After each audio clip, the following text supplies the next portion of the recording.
Bienvenue à tous sur Médien TV. Alors, nous vivons en société. Cette cohabitation communautaire peut rendre vulnérable au point que le jugement de l'autre devient un baromètre de notre valeur. Je vous propose aujourd'hui de savoir si l'on peut diluer, modérer l'impact de la critique de l'autre, se détacher du regard des autres. Est-ce que c'est vraiment possible? On en parle avec vous, Linda Jabran. Comment ça va, Linda? Ramadan Karim. Bonjour Yasmine, j'espère que vous allez bien, que vous êtes en train de passer un bon début de Ramadan avec beaucoup d'énergie et de bienveillance. Beaucoup d'énergie positive, absolument. Alors, Linda, on attaque notre sujet. C'est vrai qu'on vit tous en société, on vit tous en communauté, mais le regard de l'autre n'a pas la même valeur pour tous.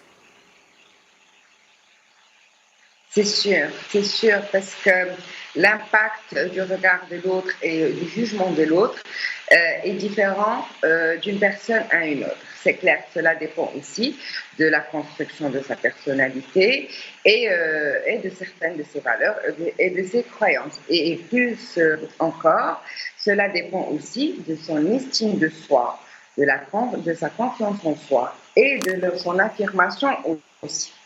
Donc, c'est ces trois éléments qui vont faire en sorte de mesurer l'impact de ce jugement ou de ce regard de l'autre sur la personne. Parce que quand même, le regard des autres nous intimide, nous impressionne, il peut même influencer nos opinions, il peut même influencer certains attraits de nos comportements. Donc, il est important de savoir dans quelle situation la personne et pour comprendre l'impact de ce dernier sur sa personnalité. Ok, mais pour vous, Linda, est-ce qu'il faut se faire confiance toujours et à tout moment, ou bien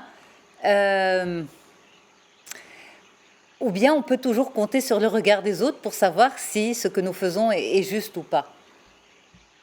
Très bien. Alors là, le regard des autres, pour qu'on puisse vraiment clarifier les choses, il y a deux cas de figure. Donc, il y a vraiment la critique qui est constructive, c'est-à-dire vraiment la bienveillance. On a besoin pour évoluer, pour se développer, pour apprendre de nouvelles choses. Et là, c'est vraiment, je pense que plusieurs personnes en ont besoin et le demandent auprès de leur entourage, que ce soit personnel ou professionnel, parce que cela permet aussi de nourrir son estime de soi. Et il y a le deuxième cas, là où la critique est juste là pour critiquer et qui est quelquefois destructive et qui peut avoir un impact très négatif sur certaines personnes. Alors, se faire confiance, pourquoi certains se font confiance et pourquoi d'autres non? Qu'est-ce qui nourrit cette confiance en soi? Alors, la confiance en soi, c'est un sentiment, c'est une perception de nos talents, de nos compétences, de ce que nous sommes aujourd'hui et ce que nous avons pu construire pendant toutes ces années. Donc, la confiance en soi ne n'est pas du hasard. Donc, c'est tout un travail qui est derrière et qui permet de consolider cette confiance. L'estime de soi, par contre, est l'amour que nous avons de nous-mêmes. Donc, cette estime de soi est souvent renforcée par la confiance qu'on a en nous-mêmes. Et puis, il y a aussi un volet très important qui est l'affirmation de soi, c'est-à-dire quelle est la limite que je me pose par rapport aux autres et jusqu'à quel point je me permets à l'autre de rentrer dans mes sphères. Mais alors justement, on va prendre le cas des enfants aussi, parce que pourquoi les enfants? Parce que ils sont on peut facilement corriger les erreurs avec eux si on est justement en tant que parent un peu maladroit par rapport à ça. Qu'est-ce que nous faisons dans notre éducation, dans nos rapports à nos enfants, qui font que cette confiance en eux est réduite? Elle est comment? La confiance elle est réduite. Qu'est-ce qui va réduite. Absolument. Ben oui, cette confiance, ben oui, c'est quand on est dans la critique qui est constructive, on ne fait que renforcer cette estime de soi et cet amour de soi parce qu'on est dans l'encouragement, parce qu'on est dans la bienveillance, parce qu'on est dans le positif. Et quand on est dans le cas contraire, c'est-à-dire que tu n'es jamais bon à rien, tu n'es pas intelligent, etc. Cela va diminuer l'estime de soi de la personne et automatiquement sa confiance en soi va diminuer. Donc, Absolument. il est important l'impact bien sûr des parents et de l'éducation. C'est la première étape où la personne commence à construire une belle image de soi-même et avoir un amour de soi-même et puis développer cette confiance à travers cette éducation positive, à travers la bienveillance, à travers l'encouragement, à travers la confiance qu'on fait à nos enfants. Parce que quand même, à un certain âge, on commence à faire confiance à nos enfants pour avoir ce retour de confiance. Et c'est ce qui fait que cet enfant va dans le futur un enfant qui est construit de manière correcte. C'est ça. C'est ça. Maintenant, arrivé à l'âge adulte, des erreurs ont été faites. Avant, il n'y avait pas beaucoup d'émissions, d'accompagnement. Des générations ont grandi, on va dire, sans coach, sans psychologue, etc. On allait chez le psy quand il y avait vraiment de grosses maladies, quand c'était pathologique. C'était pas dans les mœurs, dans l'accompagnement de la société pour évoluer vraiment positivement. Là, aujourd'hui, on a la chance d'avoir les médias qui s'intéressent au développement personnel et professionnel des gens. Et on a la chance de vous avoir avec nous. L'adulte d'aujourd'hui, l'adulte justement qui a souffert en quelque sorte de cette éducation-là et qui se retrouve aujourd'hui incapable d'avoir confiance en lui, en elle. Pourquoi? Parce que ces gens n'ont pas été éduqués à cela, n'ont pas été, on va dire, formés structurellement à cela. Par quoi commencer? Très bien. Alors là, on est dans deux étapes. On est passé par une étape où on était dans le subi, on subissait une certaine éducation qui a fait en nous, qui a eu un impact négatif sur nous et nous a rabaissé ou même effacé dans certains cas et qui a fait de nous des adultes non confiants en soi et donc là, ça perturbe toute la personnalité. Je sais, beaucoup de personnes en souffrent. Et puis, il y a le choisi, c'est-à-dire moi, aujourd'hui, en tant qu'adulte, est-ce que je choisis de rester un adulte qui ne s'aime pas, qui n'a pas confiance en lui et qui subit les dégâts de son entourage et de son environnement, ou bien je me prends en main et je choisis de construire une nouvelle personnalité avec ce que je suis aujourd'hui et ce que je souhaite être aussi. Donc là, c'est vraiment rétrécir l'écart entre ce que vous êtes et ce que vous souhaitez être et l'image que vous voulez avoir aussi. Donc, et ça demande beaucoup d'énergie et cette énergie, c'est sûr, est traduite par un ensemble de travail sur soi, de coaching, d'accompagnement qui va permettre sur le moyen terme de se faire confiance et de développer son estime de soi. Ok, alors l'envie est là, le besoin est là. Maintenant, quels sont les outils que vous pouvez nous proposer, Linda? Alors, moi, je voudrais mettre l'accent sur un très important parce que là, on a l'impression qu'on est dans le subi et qu'on subit tout le temps le regard des autres. Par contre, il est très important de se dire que les autres sont nos miroirs, c'est-à-dire que moi, en tant que personne, je me permets de juger les autres, je me permets de critiquer les autres. Cela va donner une liberté aux autres de faire de même. Donc, prendre conscience que personne n'a le droit de me juger et je n'ai le droit de juger personne. Donc là, on est vraiment dans le sens négatif des choses, Yasmine, et de l'impact négatif de ces jugements. Tout à fait, absolument. Donc, voilà. Et c'est bien de préciser que c'est dans les deux sens, absolument. C'est dans les deux sens. Voilà. C'est dans les deux sens. Donc, dès lors que je prends conscience de cette affirmation, je commence à diminuer mes jugements par rapport aux autres et même les autres commencent à diminuer leur jugement par rapport à moi. Deuxième des choses, le regard des autres a-t-il un impact réel sur ma vie? Est-ce qu'il change quelque chose dans ma vie? Et donc, mesurer cet impact, parce que quelquefois, on fait des critiques qui sont destructives, qui sont abaissantes, mais en fait, en réalité, ça n'a pas d'impact direct sur le déroulé de ma vie quotidienne. Donc, mesurer cet impact est très important pour se détacher du regard des autres. Troisième des choses, s'accepter tel que nous sommes, être vrai, aligné, poursuivre ses rêves, poursuivre ses objectifs, tout en éliminant l'ensemble des obstacles qui peuvent rencontrer et apprendre de mes erreurs et de mes échecs et en faire des leviers de développement.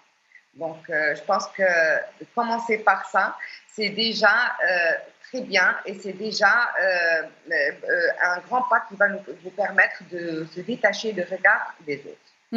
Mais Linda, quand on a passé des années et des années et des années avec le regard des autres important, les autres, ça peut être les collègues, ça peut être la famille, ça peut être les parents, ça peut être la fratrie, il y a toujours un regard qui compte. D'accord, quelle que soit en fait la nature de l'individu, mais il y a toujours une sphère dans laquelle le regard compte.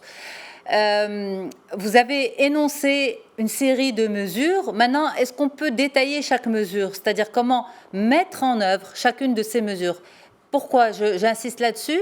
Pour que justement on soit encore plus constructif, si vous permettez, Linda. Alors, la clé est très simple en coaching et en développement personnel, Yasmine. Et je le dis à chaque fois, ça doit venir de soi. Donc, j'ai cité la première mesure et qui est très, très importante par rapport à toute cette démarche. Quand je commence à arrêter de juger les autres et se dire, je n'ai pas le droit de juger les autres et personne n'a le droit de le juger et je commence à le pratiquer. C'est-à-dire, je prends conscience qu'à chaque fois que je veux émettre une critique qui est rabaissante ou destructive, je m'arrête et je dis, je n'ai pas le droit de le juger et je commence à respecter l'autre tel qu'il est et je le prends à part entière, c'est-à-dire comme il est, je le respecte comme il est, je n'ai pas le droit de le juger. Et au fur et à mesure, je commence à voir que ça marche, que les autres aussi commencent à le faire et ça diminue le jugement réciproque. Vous voyez ce que je veux dire, Yasmine? Il faut l'essayer, il faut vraiment, et je le dis, ne me croyez pas, testez-le, commencez déjà à prendre ces mesures pour voir l'impact de ces actions sur votre personnalité et sur votre quotidien. Et puis, il y a aussi l'affirmation de soi, c'est-à-dire que quelquefois, même si on arrête de juger les autres se permettent de rentrer dans votre vie et de vous critiquer librement. Et donc là, c'est l'affirmation de soi, c'est à quel point je me permets de me faire respecter, et de se respecter et de se faire respecter par les autres, tout en préservant l'autre, c'est-à-dire je me pose des limites par rapport à mon intimité que personne ne doit rentrer. Voilà, donc vraiment pouvoir se dire comment dois-je me protéger pour ne pas subir cette frustration qui vient après la critique. Ok, qu'est-ce qu'on a à gagner de tout ça quand on fait abstraction du regard de l'autre, qu'est-ce qu'on gagne vraiment dans sa vie de tous les jours? Alors, la première chose qu'on gagne, parce que, comme j'ai dit tout à l'heure, quelquefois, le regard des autres peut influencer nos opinions, nos comportements. La chose que je gagne, c'est que je suis entièrement responsable de mes choix et de mes décisions, qu'elles soient bonnes ou mauvaises. La deuxième des choses, c'est la sérénité et le bien-être, Yasmine. Parce que quand je cesse de ruminer et de se dire pourquoi cette personne s'est permise de me dire ça, pourquoi elle m'a fait ceci, pourquoi elle m'a fait cela, pourquoi elle me rabaisse, etc. Donc, quand je gagne en confiance et quand je fais un travail sur moi, je gagne le bien-être. C'est quoi qu'ils en disent, et il y aura toujours des gens qui disent des choses parce qu'on ne pourra jamais contrôler les autres. Donc, par contre, on pourra se contrôler et c'est ce qu'on gagne, c'est le bien-être et la sérénité. Justement, cette indépendance vis-à-vis des autres, elle nous permet d'accomplir quoi? Allons dans la sphère professionnelle, justement. Quand on n'a plus peur du regard de l'autre, quand on n'a plus peur du jugement de l'autre, qu'est-ce que ça ouvre comme perspective professionnelle? Alors, quand on n'a plus cette dépendance par rapport au regard des autres, on est plus vrai par rapport à nous-mêmes. C'est-à-dire que nos comportements, donc il y a un alignement entre ce que nous disons et ce que nous faisons. Et ça, c'est très important par rapport à nous-mêmes. On n'est pas dans l'artificiel, on est authentique. On est ce qu'on est aujourd'hui et on se permet de l'être avec toutes les critiques qu'il peut y avoir autour de nous. Poursuivre cela nous permet de poursuivre notre chemin parce qu'on est libre de toutes les critiques ou tous les regards qui peuvent nous bloquer et qui peuvent être des obstacles dans notre vie professionnelle. Donc, gagner en liberté aussi va nous permettre d'avancer et de poursuivre nos rêves et de réaliser nos objectifs. Et puis, on se permet également de faire des erreurs et d'échouer aussi, parce que c'est un passage nécessaire pour toute personne pour apprendre et pour évoluer. Alors justement, Linda, c'est un point qui est extrêmement important de le rappeler, que lorsqu'on fait des émissions de développement personnel, c'est pas pour dire aux gens que oui, on est tous des super-héros, oui, c'est vrai, c'est très bien, mais on est aussi des humains et on est capable de faire des erreurs et il faut accepter l'erreur, même quand on se fait confiance, même quand on est indépendant des autres, du regard des autres, il faut savoir reconnaître sa part d'erreur. C'est sûr, c'est sûr. C'est sûr, on apprend de nos erreurs, Yasmine. Personne n'a un parcours hyper parfait. Donc, et je pense que on le sait tous, toutes les personnes qui ont réussi ont trébuché pendant tout leur parcours. Des échecs, on rencontre tous, des accidents de route, des erreurs de parcours. C'est tout à fait naturel. Cela renforce, au contraire, la confiance en soi parce qu'on se permet de tomber et de se relever et de rebondir plus haut. Et donc là, l'impact de cette indépendance par rapport aux autres n'existe plus. Par contre, elle existe quand il s'agit d'une critique qui est constructive, d'un jugement pour le bien-être. Et donc là, on sent aussi qu'il y a de la bienveillance dans cette critique. Il y a un souhait de développement, de vous voir meilleur. Et donc là, le positif gagne. Et je pense que plusieurs personnes qui prennent en considération les critiques constructives permettent de faire un retour sur certaines choses et d'en tirer des apprentissages. Linda Jabran, merci beaucoup d'avoir été avec nous. Très très bonne suite des programmes à toutes et à tous sur Médiane TV. À très vite.